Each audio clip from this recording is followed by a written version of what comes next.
Hello guys, welcome to Tales by Zikra, where every story carries a lesson wrapped in love.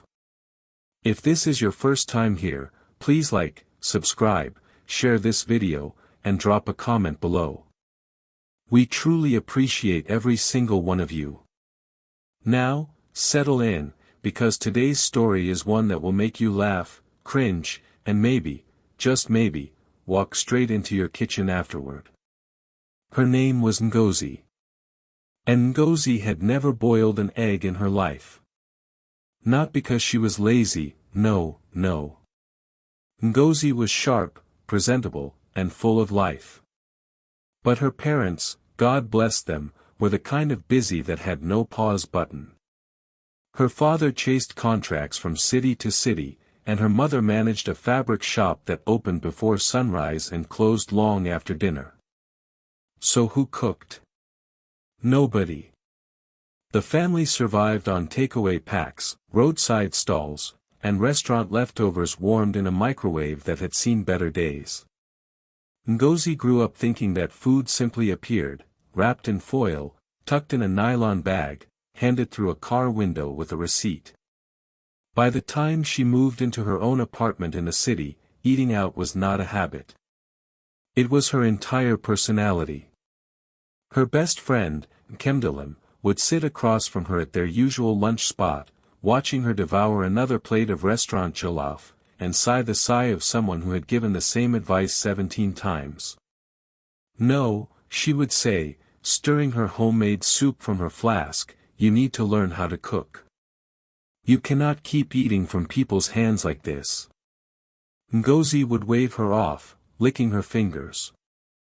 Nkem, this jollof is smoky, it is fresh, it is perfect. Nobody is poisoning me. Nkemdilim would smile quietly and say nothing more. But Nkemdilim knew something Ngozi did not yet know, that some lessons refuse to be taught. They insist on being experienced. That it was a Tuesday, the kind of Tuesday that starts ordinary and ends unforgettable. Ngozi had walked into Sunshine Buka, her favorite restaurant on Lagos Island, wearing a yellow sundress and the confidence of someone who owned the place. She ordered her usual, fried plantain, peppered chicken, and a cold drink, then settled into her corner seat, scrolling through her phone while she waited. Life was good. Life was easy. Life smelled like frying oil and pepper soup. Then her stomach turned. Not from the food, not yet, but from nature calling at the worst possible moment. She stood quickly, grabbed her bag, and asked the young waiter for the restroom.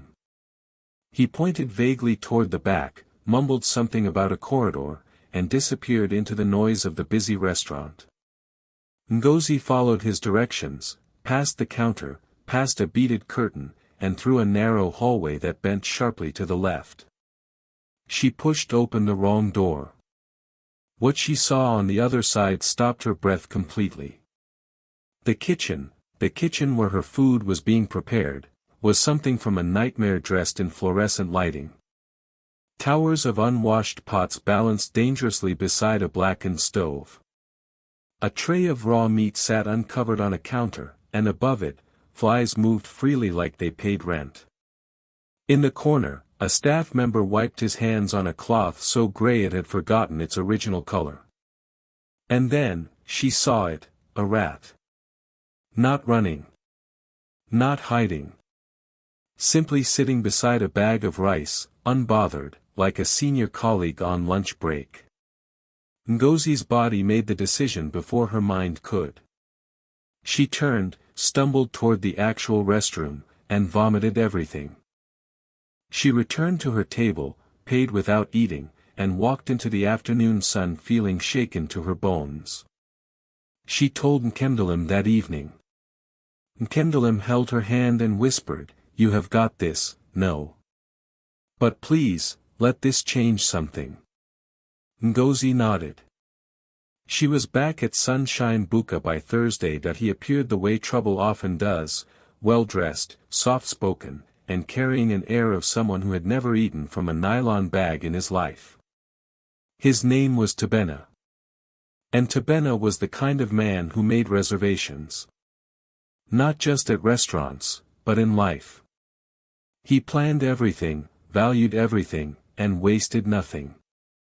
He had noticed Ngozi at a mutual friend's birthday dinner, sitting across the table, laughing too loudly at her own joke, completely unbothered by anyone's opinion of her. He found that extraordinary. He introduced himself quietly. She responded loudly. It balanced perfectly. Within 3 weeks, Tabena had taken Ngozi to restaurants she had only seen on Instagram, the kind with soft lighting, menus without prices, and waiters who refilled your water without being asked. He ordered for both of them with the ease of a man who knew exactly what he wanted. Ngozi leaned back in every cushioned chair and thought, this is it. This is life. Nkendelim, naturally, had questions. Who is this man? No. What do you know about him? Ngozi would smile and say, I know he has excellent taste. Nkendelim did not find that funny. But something about Tabena remained just slightly out of focus. He never spoke about family. He never mentioned a hometown. When she asked where he was from, he smiled and said, everywhere. It was charming the first time. By the 4th time, it sat differently. Then one Saturday, Tabena visited her apartment for the first time. He looked around, nodded approvingly at her neat living room, then turned toward the kitchen and said warmly, cook something for me.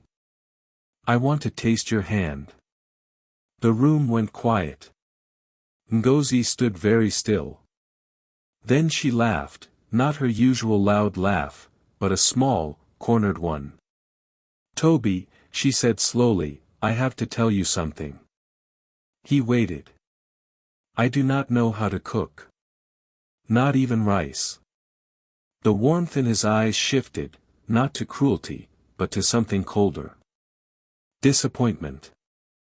He picked up his car keys from the table, straightened his shirt, and said quietly, I see. He was gone before she could explain. And somehow, the silence he left behind was louder than anything she had ever heard inside a restaurant. She called Nkendelim, who arrived within 20 minutes with a flask of soup and said nothing, just sat beside her.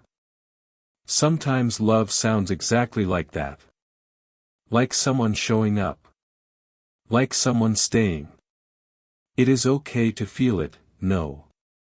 All of it. Grief has a funny way of sending people back to their worst habits.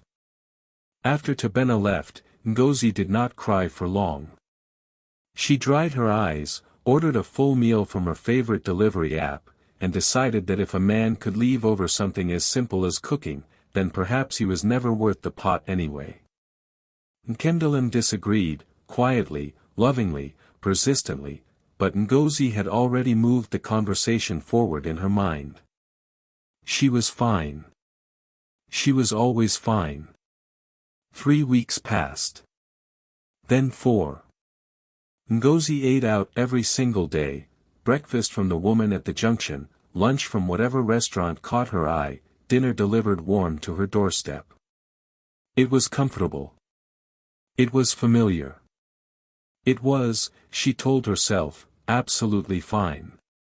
Then came the night of the pepper soup. She had ordered from a new spot, Mama Cynthia's Kitchen, a small restaurant 2 streets away that smelled wonderful from the outside. The pepper soup arrived hot, fragrant, and deeply convincing. She finished every drop. But near the bottom of the bowl, half submerged in the dark broth, was something that did not belong. Small. Brown. Motionless. A cockroach.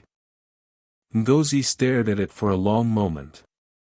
Then she set the bowl down very carefully, the way you set something down when your hands are shaking and your stomach is already making its own announcement. By morning, she had a fever that burned like an argument. Her stomach cramped in waves, her body ached from her shoulders to her heels, and she could not stand without holding the wall. Nkendelim came immediately, wrapped her in a blanket, pressed a cold cloth to her forehead, and held her hand through the worst of it. The doctor at the clinic was a no-nonsense woman with reading glasses and very little patience for excuses. She reviewed Ngozi's results, looked up slowly, and said, "Bacterial infection. Severe. From contaminated food." She removed her glasses and added, "Young woman, your body is not a dustbin. What goes inside matters." Ngozi lay in that clinic bed feeling something she had not felt in a long time, small. Truly, genuinely small. Nkendelim stroked her hair and whispered, "You have got this, no. But this time, please, let it stick." Ngozi closed her eyes and nodded. She meant it. She truly meant it this time. But meaning something and doing something, as Ngozi was still learning, are two very different kitchens entirely. She went back to the restaurant. Yes. After everything, the fever, the clinic, the bacterial infection, the doctor's warning, the cockroach at the bottom of the bowl, Ngozi dressed herself up one bright Saturday morning, walked down the familiar street, and sat inside Sunshine Buka like a woman who had learned absolutely nothing. Nkendelim found out and went completely silent. Not the warm, patient silence of someone choosing peace. The heavy, exhausted silence of someone standing at the very edge of giving up on a person they deeply loved. But Nkendelim did not give up. Because real friendship never abandons someone simply because they are not yet ready. It waits. It prays. It shows up with soup even when it is tired. Then came the third illness.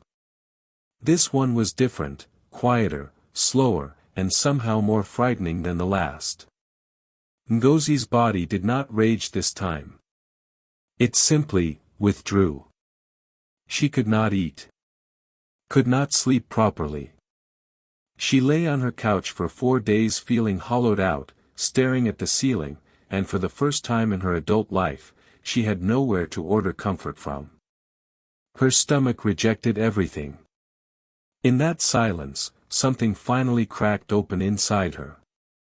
She thought about her parents, their endless busyness, the foil-wrapped dinners, the microwave that hummed like a lullaby she never questioned.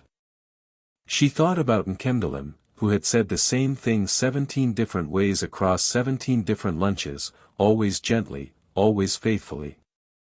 She thought about Tebena, his quiet disappointment, his car keys, his silence. And then, slowly, she thought about herself. "You have got this, no." The words returned to her like a warm hand on a cold evening. It is okay to feel all of it, the embarrassment, the regret, the fear. Feel it. Then rise. On the 5th day, Ngozi stood up. She walked into her kitchen, that small, neglected room she had used primarily for storing delivery bags, and looked at it properly for the first time. The counters were dusty. The pots were unused. The refrigerator held 3 sachets of water and 1 forgotten onion. She called Nkendelim. "Nkem," she said, voice steady but small, "will you teach me how to cook?" Nkendelim arrived within the hour carrying a bag of ingredients, a wooden spoon, and the whitest smile she had worn in months. Together, they cleaned that kitchen until it gleamed. They scrubbed every surface, organized every shelf, and lined up fresh tomatoes, peppers, onions, and palm oil like soldiers ready for purpose. Then Nkendelim stood beside her, patient and warm, and walked her through every single step. Ngozi burnt the first pot of rice. They laughed until they cried. She made the second pot perfectly. From that day, something shifted inside Ngozi, quietly but permanently. She cooked her own breakfast. She packed her own lunch.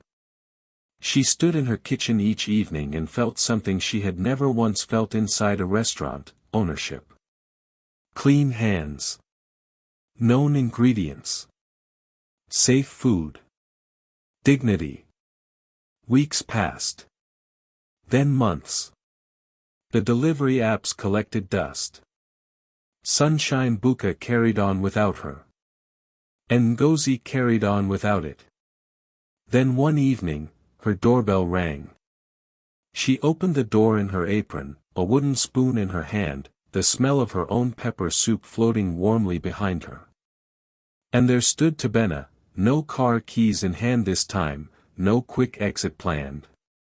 Just a man standing in a doorway holding a small bunch of flowers and wearing the expression of someone who had done a great deal of thinking. "I owe you an apology," he said quietly. "I left when I should have stayed. I was looking for perfection when I should have been looking for you." Ngozi studied him for a long moment. Then she stepped aside and said simply, "Come and taste my pepper soup first. Then we will talk." He laughed, a real, relieved laugh, and stepped inside. Nkendelim, sitting at the dining table already, looked up from her phone and said absolutely nothing. But her smile said everything. They married on a Saturday. Simple, warm, surrounded by people who had watched Ngozi stumble and rise. Nkendelim was maid of honor. Tebena cried during the vows, which nobody expected, and everyone appreciated. And at the reception, the food was cooked entirely by Ngozi herself, with Nkendelim beside her, the way it had always been meant to be. And so, dear friends, here is what this story quietly asks of us all: do not be deceived by appearances. A restaurant may shine on the outside and hide horrors within. Know where your food comes from. Guard your body, it is the only home you will ever truly own. And to every parent listening, your children are watching, always. Teach them. Not just lessons from books, but lessons from life. From kitchens. From choices. To every Nkendelim in someone's life, keep showing up. Your faithfulness is never wasted. And to every Ngozi, it is never too late to rise. You have got this. You truly, completely have got this. Thank you so much for watching Tales by Zikra. If this story moved you, made you laugh, or made you think, please like, subscribe, share this video, and drop a comment below. Tell us, are you Ngozi, or are you Nkendelim? We would love to hear from you. See you in the next tale.